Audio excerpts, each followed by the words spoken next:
guys, today I'm going to do a chit chat, and a lot of times with YouTubers, especially if you watch them on a regular basis, people that you start watching, you would like to get to know a little bit about them. And so today I'm going to do a little bit of that. And one thing, I'm homage to my dad, and since his birthday is August 17th, this is the perfect time to do it, to tell you a little bit about my dad. My dad and my mom divorced.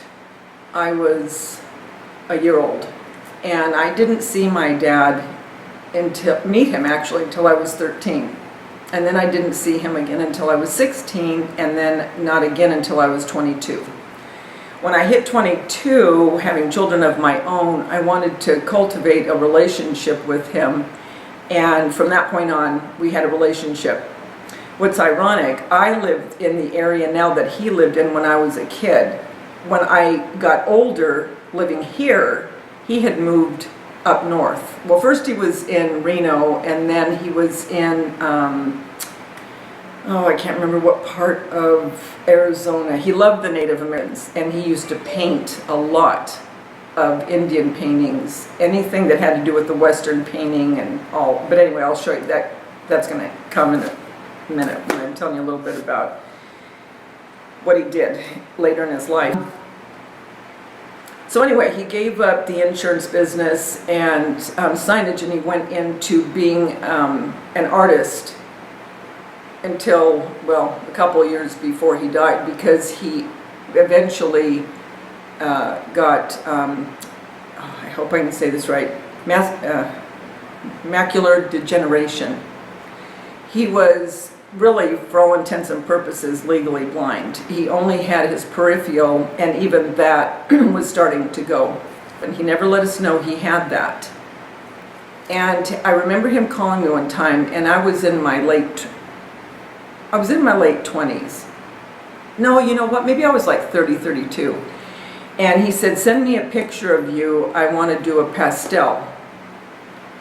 And I said, "Oh, cool," you know. And so I sent it to him, not knowing that he had this with his eyes.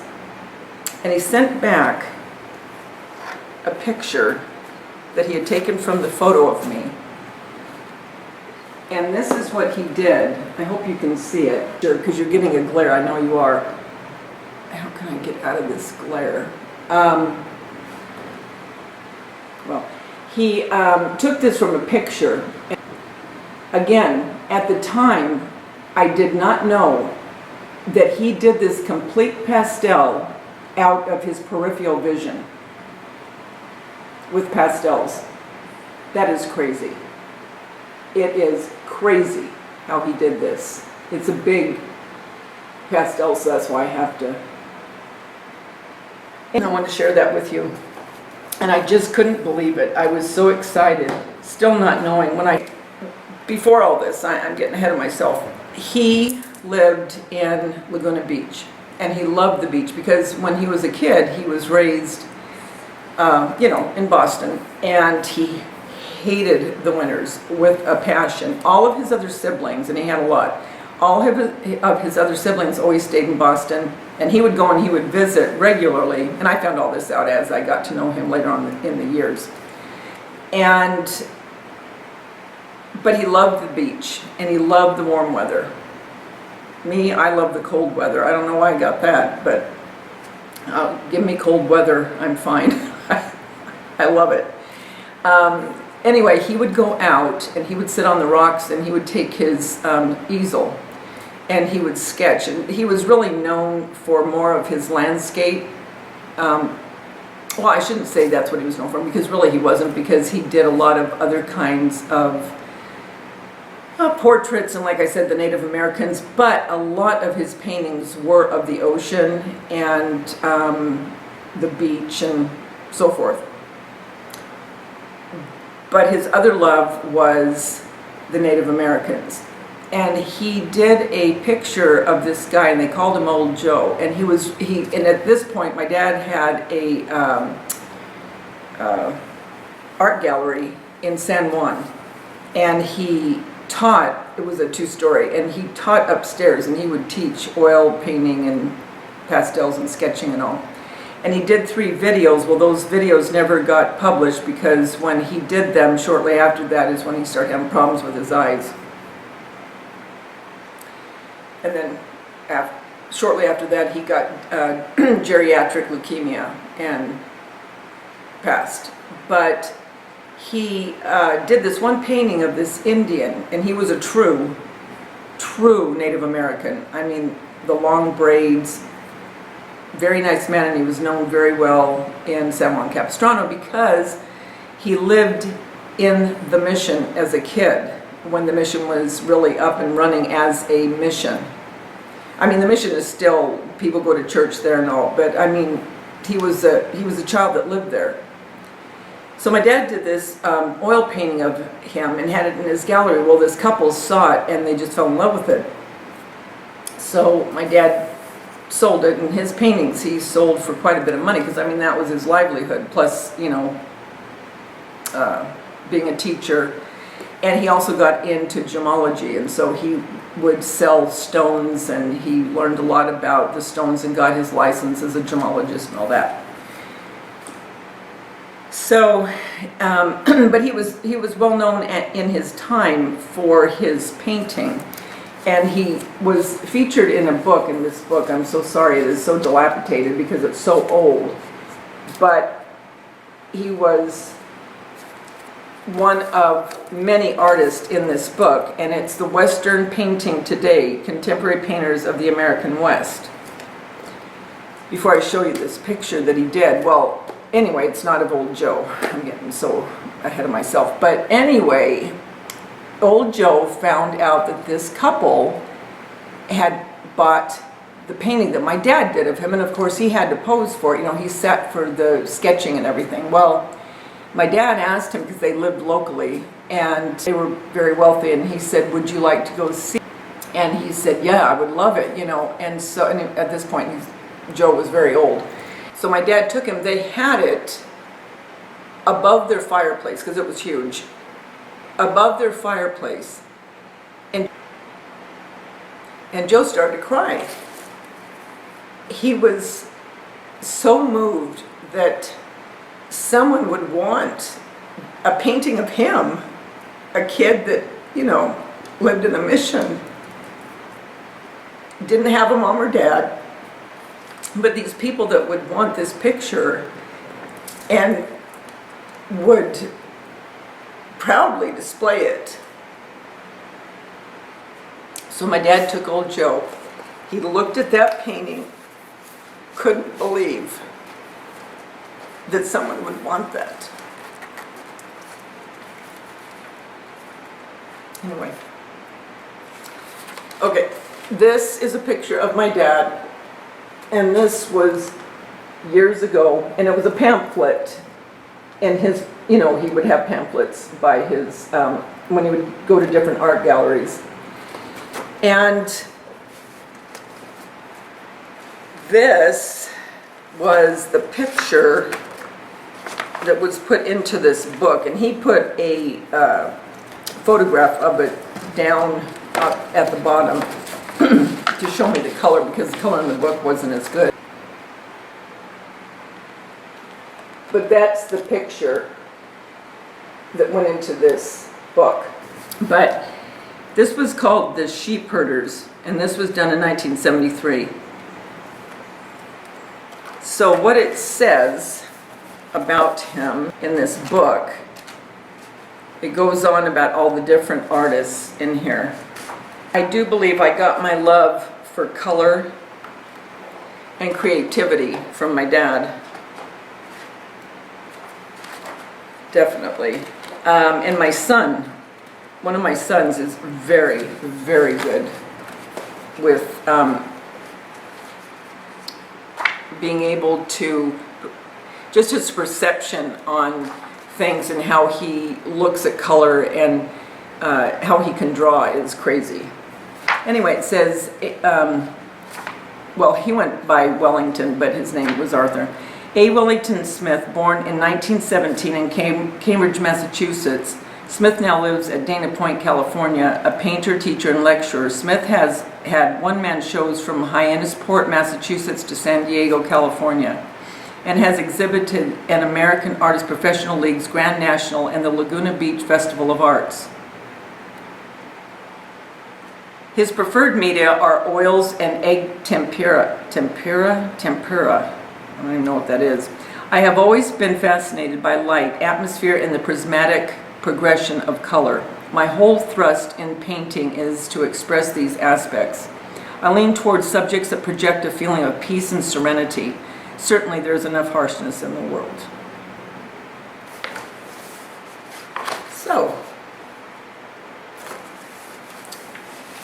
So that gives you a little backstory on my dad. Let's see what it says here. His saying was, "Light is the subject of my paintings." Best known for his ability to create light and atmosphere in his paintings, Wellington Smith has captured the attention of collectors with a wide variety of subject matter. Wellington is recognized as an artist, teacher, and lecturer. He has exhibited in important national exhibitions, including the Grand National Exhibition, AAPL, New York, and has had numerous one-man shows. He is a fellow of the American Artists Professional League, a member of the American Institute of Fine Art and the Society of Western Artists. He is published in Western Painting Today, the first fully illustrated survey of America's leading contemporary painters of the West. Wellington Smith is an artist capable of portraying the myriad moods of nature as well as of those of people. His perception is strong, sensitive, and direct. He works primarily in oil and pastel, is traditional in an approach, incorporating the prismatic color principle as used by the masters of Europe and America. His understanding of natural laws of light and composition, which have always been the foundation of fine painting, plays a major role in his work. The enduring quality of his work brings to his discriminating collector an assurance of lasting worth and enjoyment. He was very good with his paintings. Each of my kids that wanted one of his paintings has one. I have a few of them, which I will get out and show you. And there's one that he did. Oh, and I wished I had seen it. And I never did see the actual painting because it was bought by someone that collected his oil paintings, but it was a picture of Gandhi. And I do have a picture of it, meaning a picture taken of the oil painting. But it looked just like him. I mean, it was crazy how he got the likeness so perfectly. And he was always known for his light, the way he could put light onto pictures. But when old Joe went to that house and he saw his painting, a portrait of himself, he couldn't believe it. He couldn't believe that someone would want a picture of him in their home. And my dad went with him. And my dad, of course, got to know him because having his studio right in San Juan Capistrano, there's a main strip, and it's very little. And that's where all the little shops are. Well, the Mission's at the very end of this little strip of restaurants and boutiques and, you know, whatever is in there. And so Joe, again, had always stayed in that Mission from a little boy until the day, well, I don't know if he died there, but I mean, you know, for all intents and purposes until he passed. And so my dad got to know him very, very well. And so my dad, when he went with him to the house, he said just the look on his face was just worth everything. To see these people that were loving this picture of this man that's standing there looking at himself, thinking someone would want a picture of him. You know, it was like crazy, crazy.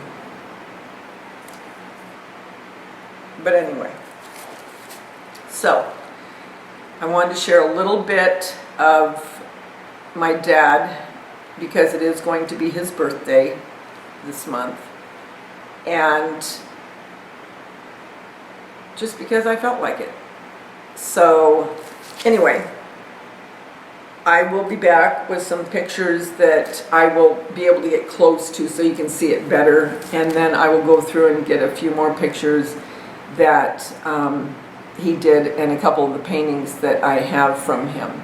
So I hope you liked this little backstory, and I will be talking to you very soon. Happy birthday, Dad. Love you.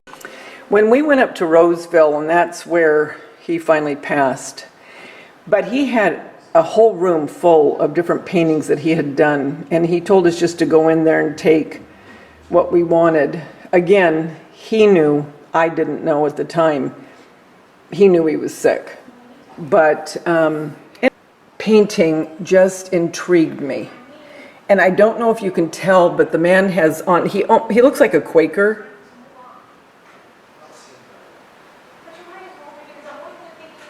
But just, I mean, look at the eyes.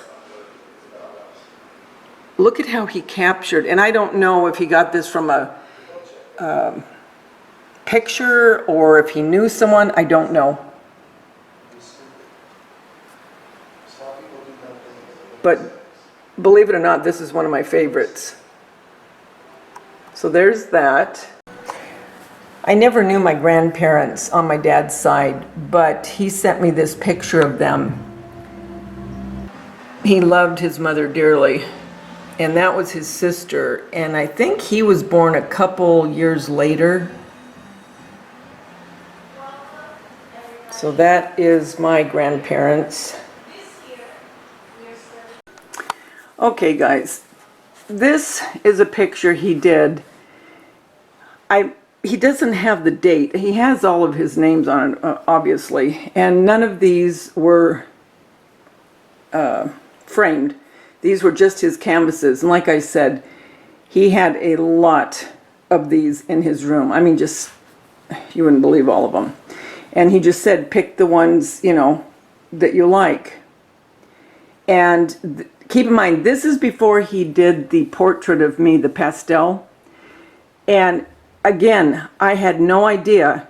At that point, he already started having the macular degeneration in his eyes. I don't know if these paintings, I don't think these paintings were done when he had that. I think they were done before. But there is one picture I'll show you that he did have it. And again, I didn't know. So here's one, but just the light. I mean, just the way he could capture, and that's what he was known for, is how he could just make things just come alive. I mean, look at the ocean. Look at the peaks in the water.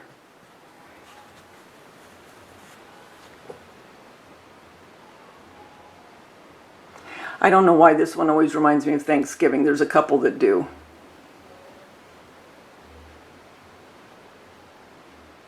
So there's one, and I'll be back in just a minute. This one again reminds me of autumn. So I'll put this out when I decorate for fall. But just the colors, it just is amazing to me.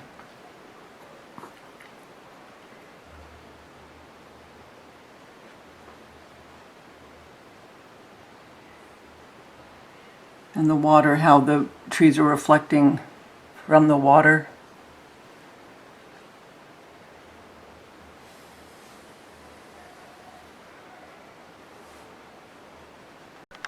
And he, like I said, he lived in Reno at one point. I believe it was back in the 80s. Maybe it was yeah, I think it was the last part of the 80s. And I know this is probably Lake Tahoe.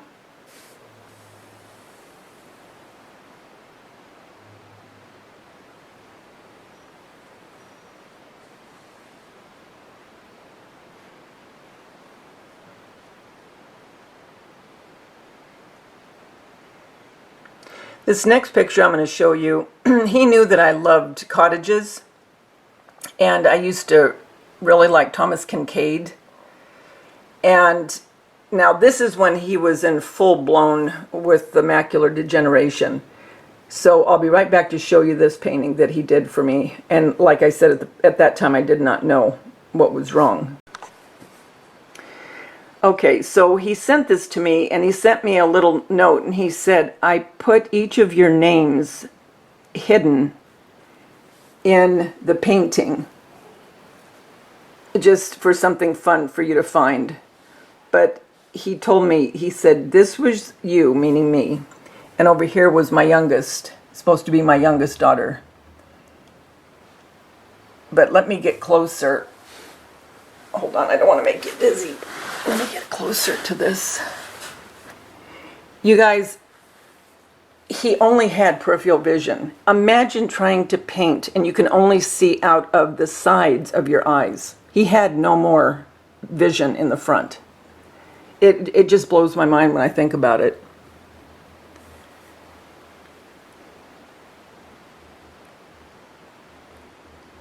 And this little girl's picking flowers for her mom. I have to find the names again, to be honest with you, to show you. But I love the thatched roof and those kind of windows. And there I am, picking flowers, I guess.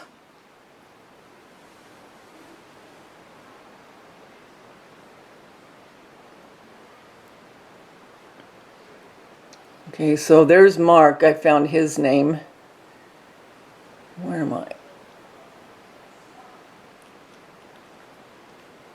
Well, I'm somewhere here. There I am.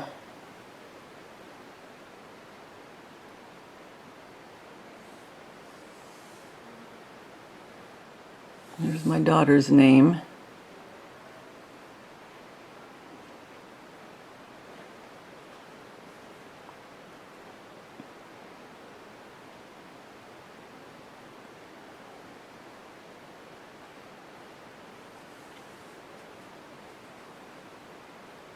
I can't find the other ones.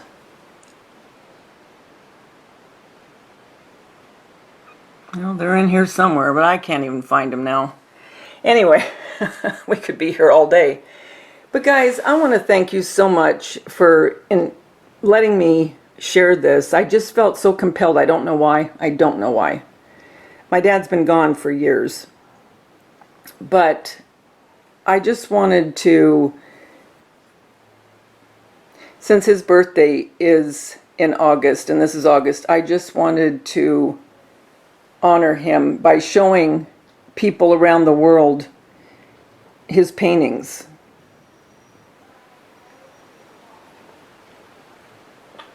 Okay guys, here's the picture I found. This is a photo of the oil painting my dad did of Gandhi. So let me get close. I mean, look at his glasses. I mean, even the reflection in the glasses. It's just crazy what he would capture.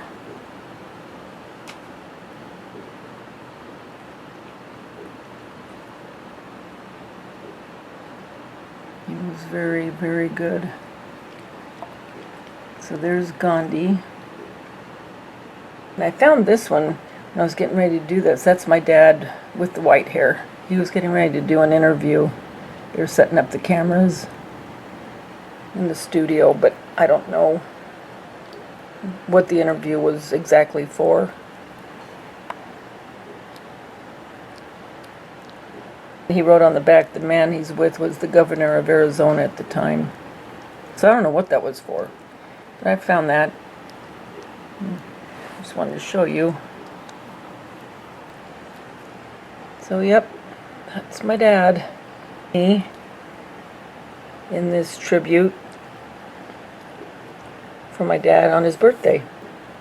Okay guys, remember the world's a better place because you're in it. Don't ever, ever forget that. Talk to you soon, guys.